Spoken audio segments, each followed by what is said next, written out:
To give a perspective, the central government those days used the public sector as the main vehicle to stimulate economic growth.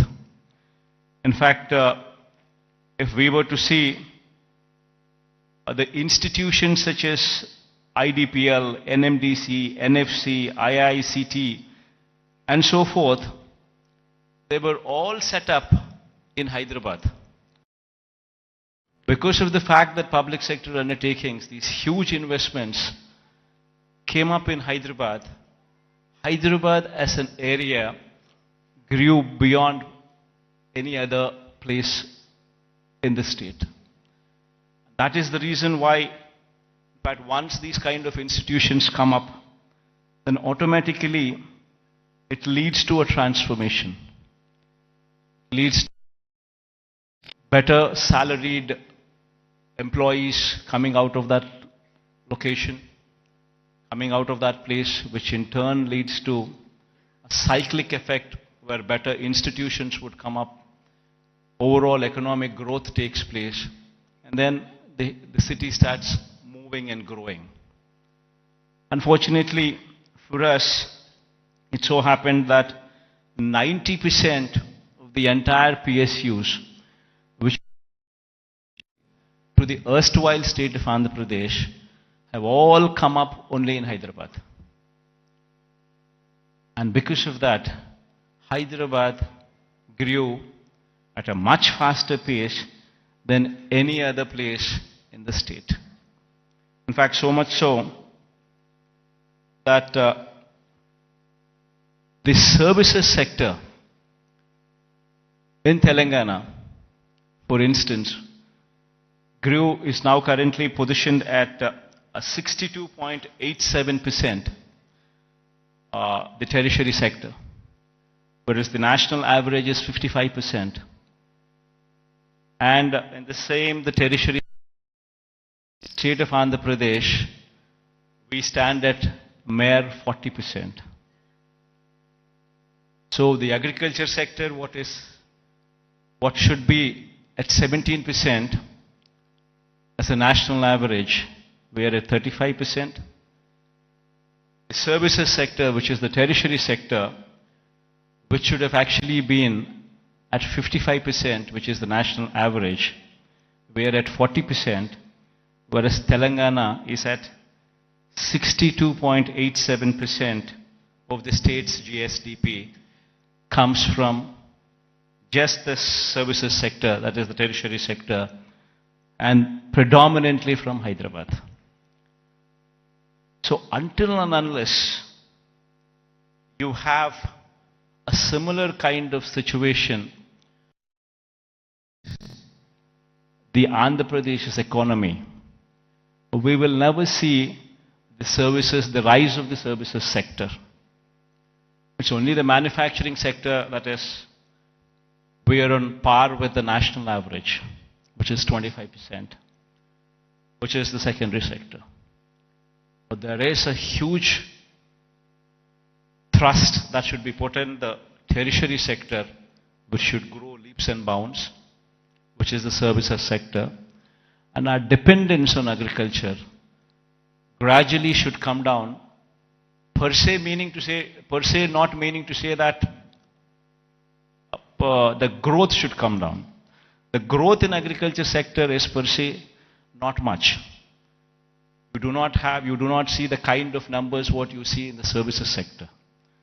So it's very important for any particular state to grow. It's very important that the secondary sector, that is the services sector, that is the tertiary sector, should grow leaps and bounds.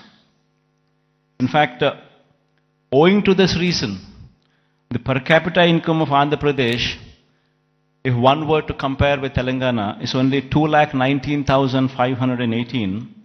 When compared to the figures of those in Telangana, you would see 3,12,398 for the year 2022.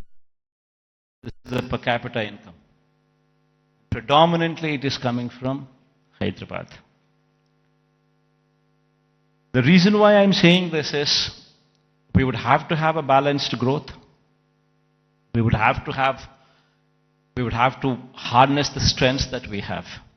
We have a huge coastline of our second largest coastline, in fact, in the country. 974 kilometers of coastline. Now, this is one potential that we need to harness to ensure that we have an economy which is port-led economy, which would support the manufacturing side. While we support the manufacturing side through port-led development, developing our 974-kilometer coastline with various nodes, industrial nodes coming up closer to the ports. While we do so, we also need to strengthen our services sector, developing Visakhapatnam, developing Vizag. It's got to be a mix of both. Only then we would see this kind of growth rate. In fact, to do so, we have, in fact, the state of Andhra Pradesh, before 2019, that is before our regime had come in, the state of Andhra Pradesh exports in 4 locations.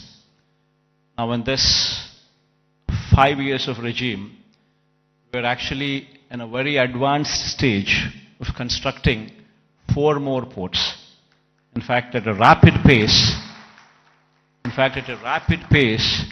construction of the ports is going on. In fact, 16,000 and odd crores of investment is going in. We've already incurred more than close to 4,000 crores of this investment. And Ramayapatnam is one particular port where, in fact, my people are saying that going forward next month, you would actually see a ship coming into the port. So much so, in progress, one can also see if one were to visit these ports, be it Ramayapatnam port, which is going at a massive pace, be it the Machilipatnam port, which is also progressing at a very, very brisk pace. So is the progress in Kakinada also. It's a private port though, Kakinada being. And then the Mulapeta port coming up in Srikakulam is also moving at a very, very brisk pace. So 3 of them are coming up in government sector, 1 of them is coming up in the private sector. All 4 are moving in a very, very brisk pace. So what we're currently doing is developing what we had 6 ports earlier in 4 locations. We're developing. And then we're building 10 fishing harbors to support blue economy. We now currently have every 50 kilometers one travels through the coast. Every 50 kilometers you would either see a fishing harbor which is being constructed, or a port which is in existence, or one being constructed. So every 50 kilometers per se, you actually have a booster for the economy currently in the state available. We're also building 6 fish landing centers as well. And then there is a lot of focus on greenfield electronics manufacturing cluster, development of nodes which is taking place. This greenfield electronics manufacturing cluster is coming up at Koparthi and YSR district, and industrial parks in Achutapuram, Orvakallu and Krishnapatnam. These are all several steps to ensure the development is more balanced across the state. In fact, as I've said, as I've been speaking, such is the proactive nature of the government, and such is the conducive business-friendly environment prevalent in the state, that consistently for the past 3 years, in the category of ease of doing business, the state is rated number 1. This is one major achievement that the state can boast about, trying to showcase that we per se are very friendly to environment, very friendly to industrialists. Now, having said that, it has attracted almost 13 lakh crores in the Global Investors Summit, which we concluded last year. 352 MOUs were signed, an employment potential of close to 6 lakhs. And at a brisk pace, these MOUs are being translated into reality. In fact, out of 352 MOUs that we have actually signed, in fact, 39% of these MOUs have actually translated into actual commissioning of the plants. So at a brisk pace, these things are happening, and we have also been, the economy per se, if one were to look at it, just doesn't come with only the elite or the aloof or the big manufacturing sector alone coming up. It's got to be a mix of everything. In fact, so much so that I would say that the state government has implemented in these 5 years several welfare programs orienting them towards sustainable self-employment. In fact, every scheme of the state government, if one were to notice the schemes, especially the welfare schemes, one would be surprised to see what kind of a transformational bearing these schemes have. To begin with, everything is DBT, direct benefit transfer, where there's no middleman in between, where everything is transparent and there's no corruption there. Now, having said that, every scheme is hand-holding women. So much so that every scheme is translating. Say, for instance, I speak about Cheyuta as one particular scheme. The scheme actually narrates hand-holding women, the same particular woman, consistently for 4 years, every year giving 18,750 rupees for the same woman. So in 4 years' time, you actually handhold the same woman, giving every year 18,750 to the same women. While we are doing that, we ensured that there is a bank tie-up also coming into picture. We've also ensured that big companies, starting from Amul to ITC to Reliance to Procter & Gamble, to such kind of big companies also partnering with these women in sharing opportunities, in showing them livelihood opportunities. So it's a mix of the same women so that these women stand on their feet. Likewise, if one were to see every scheme that the state government has been undertaking in these 5 years, every scheme is a combination of livelihood opportunities, either provided to strengthen the current existing livelihood opportunities or to create new ones. In fact, if one were to actually look at how the employment cycle goes, most of the employment cycle doesn't come from government employment. Government employment per se, before we had come in, probably we had 4 lakh jobs in government sector. And probably government being very proactive in actually providing for jobs could actually create another 2 lakh jobs, which is actually very high. Before we had come in, we had 4 lakhs for decades. And after we had come in, we actually created 50% more jobs in government sector. But that is where it can end. It cannot go beyond that. You're talking about 4 lakhs being to 6 lakhs. Then per se, the big industrialists also, when we were to speak of, if one were to see the translation of opportunities of jobs actually created per se for investment that is actually put in, would probably translate to probably 1 crore of investment translating into one particular job. Not much. Maybe adding to another 2 or 3 lakhs, not beyond that. The major contribution comes from 3 other sectors. One is agriculture, which actually constitutes 62% of the workforce. Now, what we have done is support agriculture, where, in fact, the best part in agriculture is, the challenging part in agriculture is, even though the fact still remains that 62% of the population depend on agriculture, the fact is, 50% of the land holding is less than 1.25 acres, that is half hectare. If one were to translate this land holding into, for calculation's sake, as to up to 1 hectare, if one were to take into consideration, then you're talking about 70% of the land holding is within 1 hectare.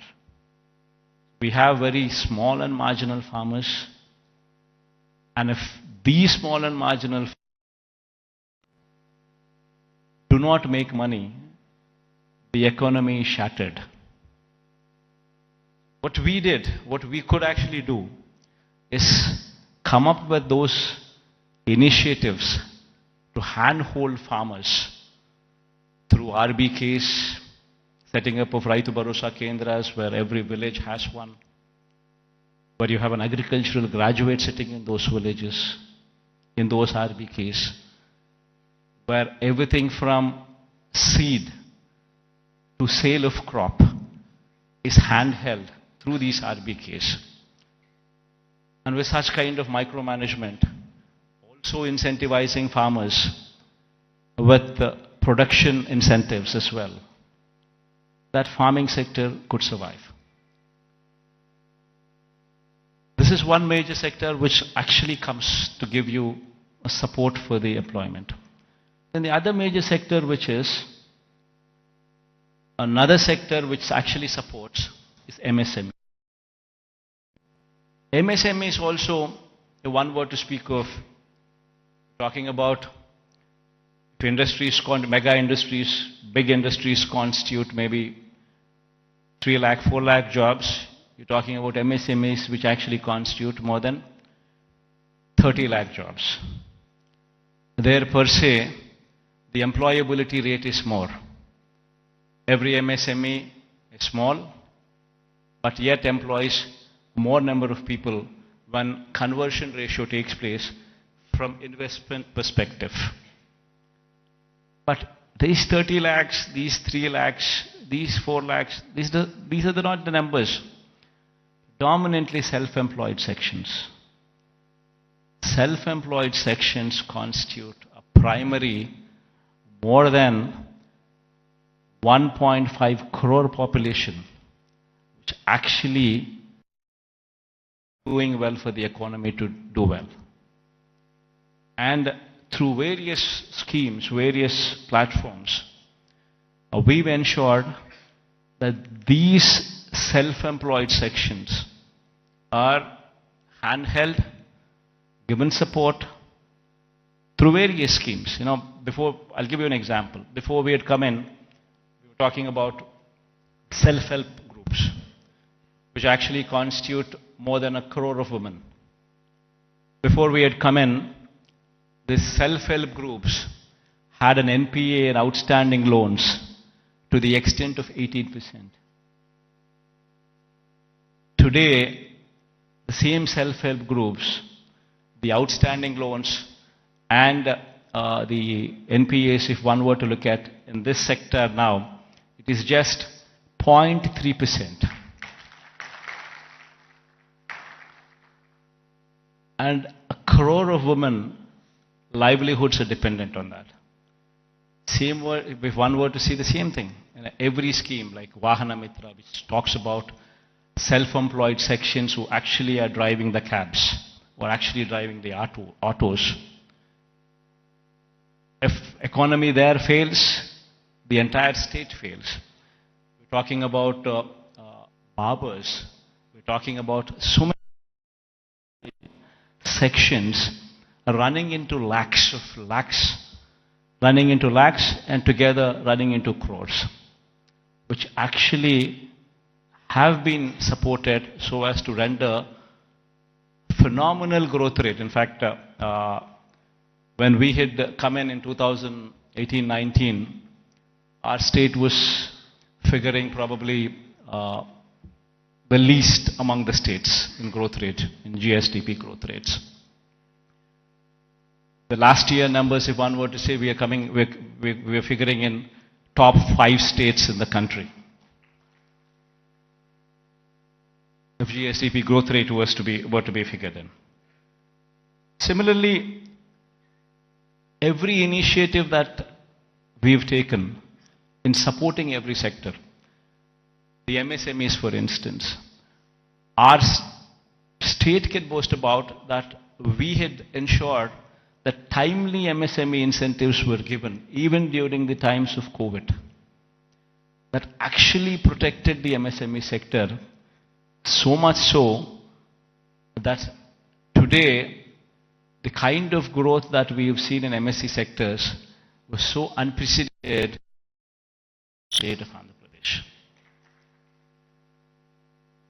In fact, the reasons have resulted in the state's manufacturing GVA, when viewed as a percentage of India's manufacturing GVA, increasing to 4% during 2019 to 24 from the corresponding figure of 2.9% during 2014 to 19. That was the previous regime.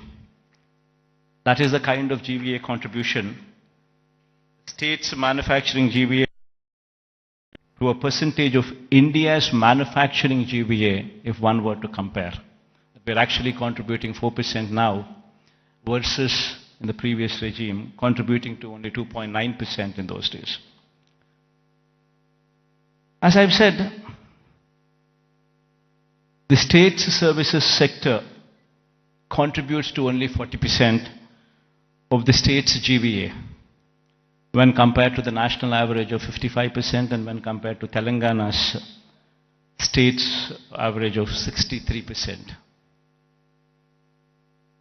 Now, this is a position that was occasioned by the state's bifurcation that has deprived Andhra Pradesh of Hyderabad city and the economic benefits associated with it.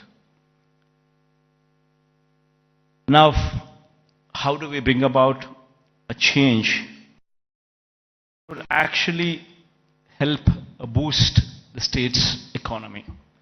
Now, what do we do about Vizag? Now, how do we boost Vizag's growth story so that ultimately we come across a situation where at least 10 years down the line, starting today, at least we compete with Hyderabad or we compete with Bangalore or we compete with Chennai. So what exactly does Vision Vizag, Vision Visakha mean? Until and unless we think in those terms, until and unless we have passion for this particular place, for this particular city, this vision can never be visualized, can never be obtained, can never be realized. A lot of people, in fact, when I speak of these words, when I say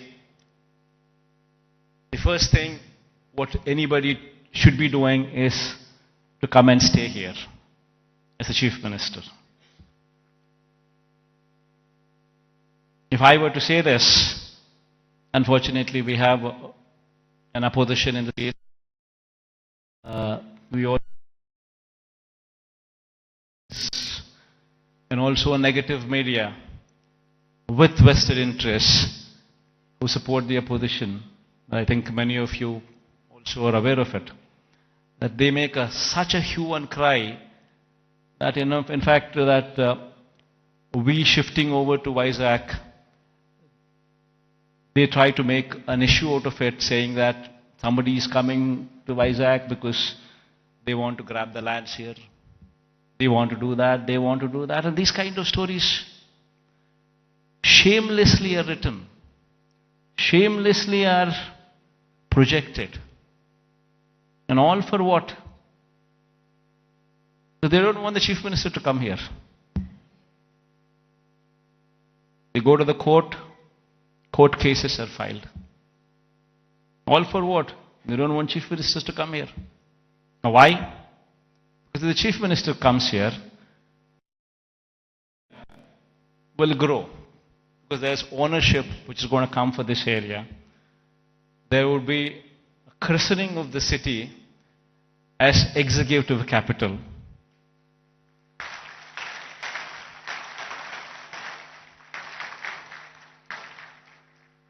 So they don't want the Chief Minister to come here because they have vested interests elsewhere.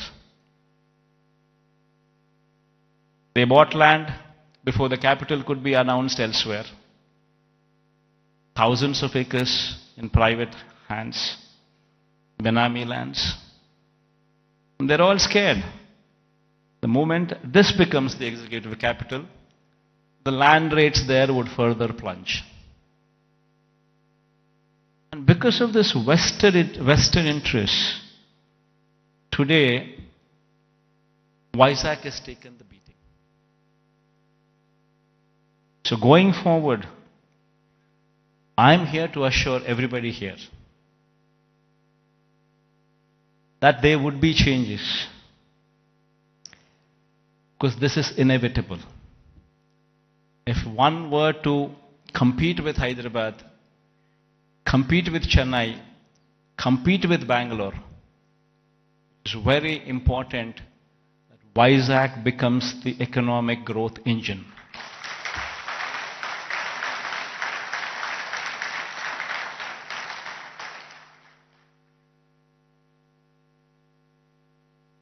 That is it. In fact, if I were to have any vested interest, probably I would be speaking about Kadapa.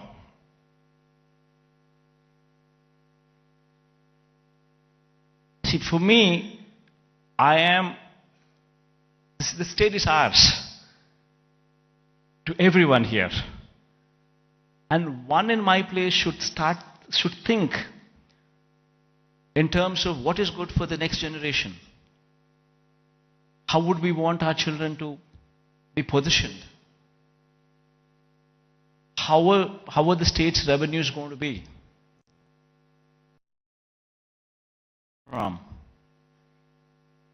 And how exactly can we boost these revenues to support the growth of Andhra Pradesh? If we do not think like this in terms of growth for Vizag, then who would think? If the vision of the leader is wrong, if the vision of the leader is negative, then Vizag,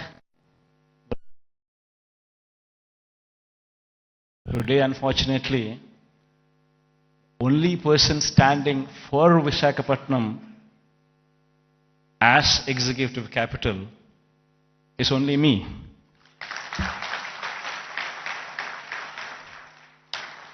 Unfortunately, this is the reality. Fighting against the entire opposition, fighting against vested interests of the media, everybody wanting that Visakhapatnam is not declared as executive capital. This is the reality. Everybody should keep this in mind, understand this reality. Now moving further, Vizag would have to develop. I am assuring you, cases going on, we have so many people trying to oppose everything. But I am assuring you, post-election, my stay would be in Vizag.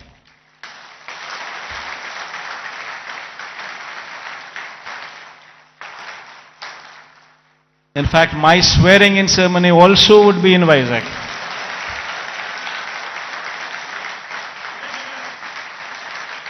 This is my commitment to Vizag. And now, what is the vision for Vizag? See, we need to have 10-year vision. We would have to own this city, christen the city as executive capital, become part of the city, and have a 10-year vision.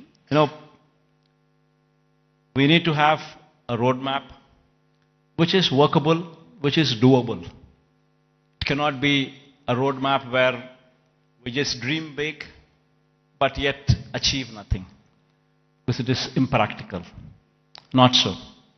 We need to have a practical solution, we need to have a practical approach, and we need to have a vision which is realizable in 10 years' time.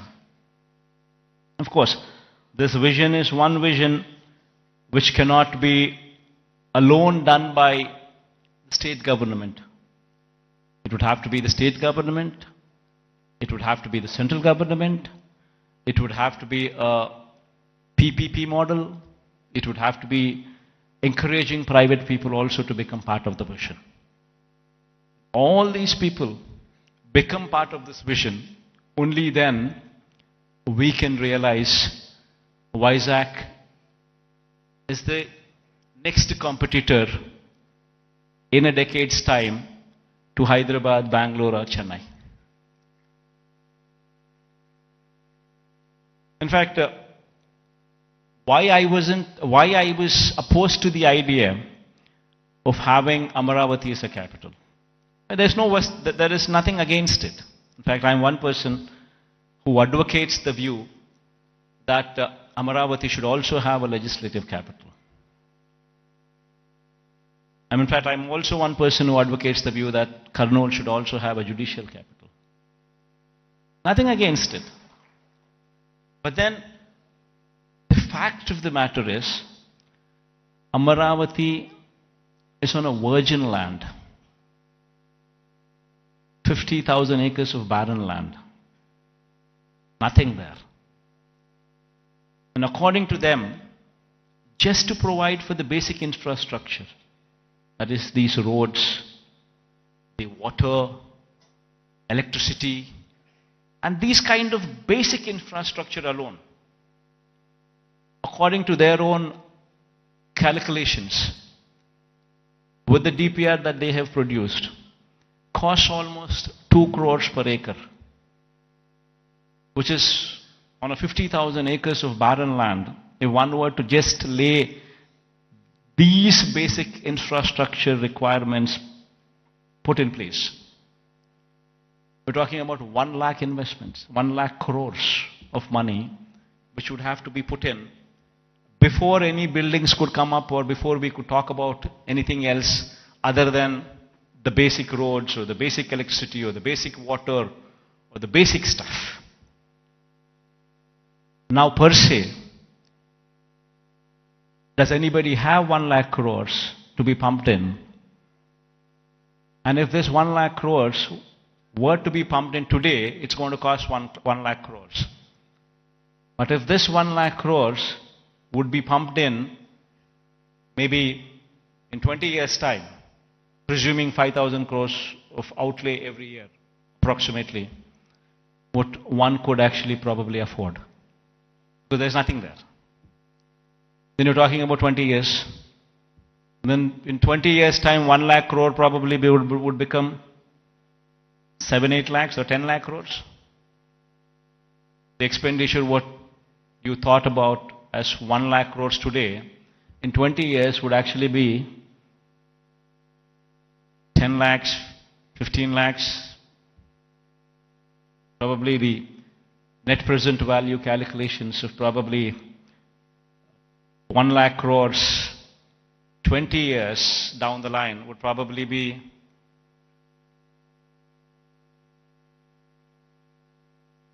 one were to calculate 1 lakh crores today, 20 years down it would be 10 lakhs, 15 lakhs, 20 lakh crores. And which is going to be a dream chasing. You would never be anywhere. The That is the reason why I say I'm nothing against it. It's only something that we can't do it. Whereas here in Vizag, we have a place which already has this basic infrastructure. We already have roads. We already have good roads. We already have electricity, good electricity. We have good water connections. We have good everything. Basic infrastructure is already put in place. So all what we need to do is, given that finishing touches, just give it a little bit of finishing touches, and it would transform into something much, much, much bigger. And what are those finishing touches that we need to give? An iconic secretariat. The moment we shift here and christen it as executive capital, you obviously would have the entire employees also come and station here, for which a secretariat building. Why construct an ordinary secretariat building? Construct something iconic, which would stand out, which would attract the entire country to see. An iconic secretariat, an iconic convention center. People talk about one of Geo Convention Center. The latest, the biggest, the best. These are the names that they give. If we have something like that, not much of a cost. Why can't we have one here so that the entire world, entire country looks up? Iconic stadium. There's one in Ahmedabad. Investment is probably 800 crores, 1,000 crores. Not much of an investment. But the entire country talks about it. Entire country talks about that stadium. And whensoever a match is played between the countries, that stadium is glorified. It is spoken about by the entire country. Entire world sees that stadium. All these that I speak about are iconic. All these, if they were to be commissioned, would actually pitch Vizag on the global scale, would draw eyeballs not only of the country but the whole world to actually look at Vizag.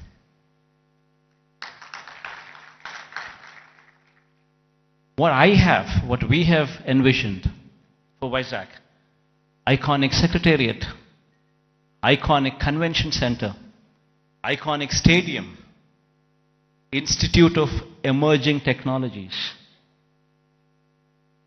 One beautiful institute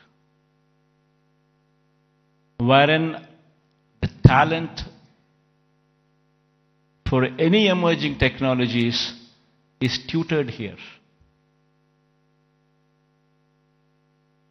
If our students could be given that kind of skills, tutored here, this would be positioned as something else.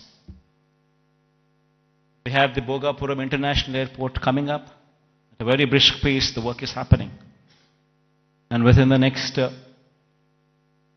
15 months or 18 months, this project would actually see the light of the day. It's moving at a very brisk pace. Then connectivity to the Bhogapuram International Airport. A 6-lane beach corridor road with beautiful green lawns on either side of the roads. 6-lane road to Bhogapuram International Airport. They're talking about a metro rail. Our Vizag is probably the only metro, I guess, which does not have a metro rail. So getting funds for metro rail per se, I don't think it's that difficult. Because it might cost another 40.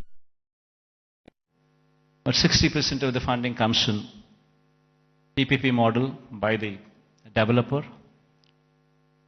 Another 40% is to be shared by central and the state government. Central shares 20%, state shares 20% of the 14,000 crore investment. Of course, we are pushing for the entire 40% to be borne by the central government. That's a different story. But even if that doesn't happen, we're still talking about 20% contribution from the state government. And then you could actually see a 14,000 crore metro rail project also take off. Then we're building a Molapet port in Srikakulam.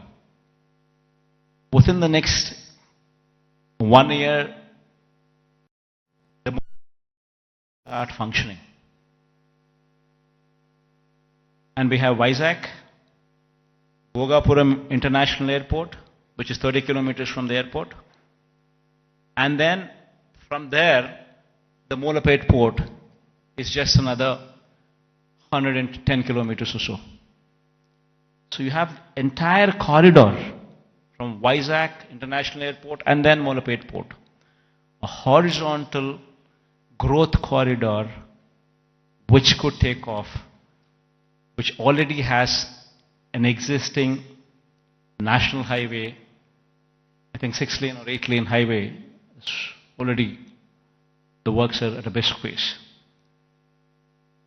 Then you have a data center with a submarine cable which is coming from Singapore. A data center, Adani is doing it. A huge investment, 27,000 crores of investment is coming there. And since it's a private investment, and Adanis are doing it, the works of the land from our side, everything that needs to be done is already done. They've already started the work, the plans are submitted. Next 5-6 years, in a staggered way, in a phased manner, they would actually ensure that this project also comes up. Then you have hospitality industry, which also needs to be looked into, which also needs to be given a little bit of boost, for which we have ensured that Oberoi and Mayfair groups have given certain bits of land for them to develop 5-star plus resorts here, as well in Vizag, where Vizag is short and it doesn't have resorts. It has some good hotels, but it doesn't have resorts. So this 5-star plus category resorts by Oberoi or Mayfair would actually bridge in that gap. The land has already been given to these private people and they're already on the verge of starting the construction, and within the next 2 years or so you would actually start them, you would actually see them commissioned. Then NTPC Green Hydrogen Project.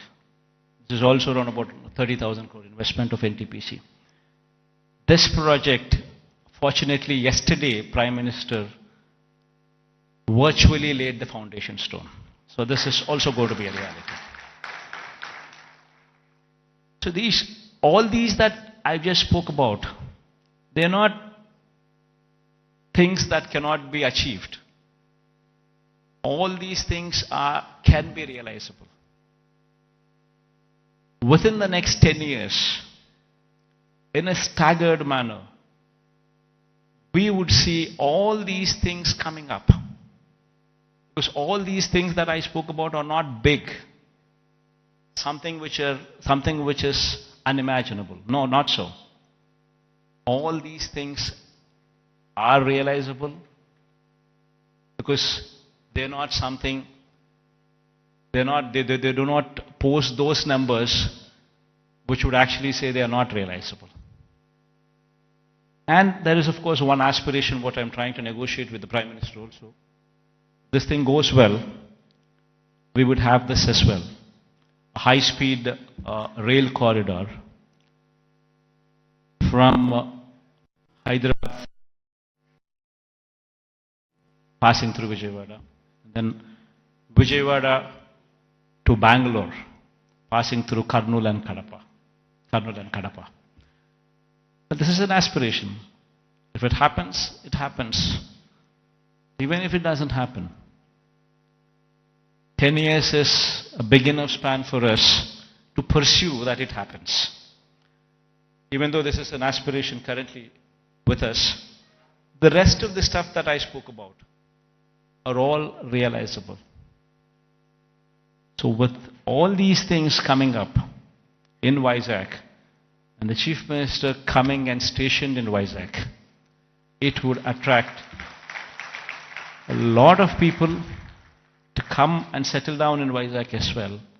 And Vizag, in 10 years' time, with all these iconic buildings taking shape, would actually compete with the best in the world, with the best in India, definitely for sure. In fact, my people have gone ahead and given a presentation to this effect. We can all watch, myself included. I'll also be sitting with you on the other side. Let's cheer the officials also for actually putting in this kind of energy and effort, because it takes a lot of passion to actually be involved. What needs to be done for Vizag? How do we do it? And it takes a lot of passion. And, in fact, when I was asked to come here, I said, fine. Because looking at their passion, I wanted to encourage them as well. And I also wanted to give a kind of confidence to the people of Vizag in particular, that yes, Vizag, in spite of all the difficulties and hurdles that were posed, we will prevail, we will survive, and we will bounce back, is what the final message would be. Thank you all for patient hearing. I hope that we all share this dream and it will be realized at the earliest. Thank you.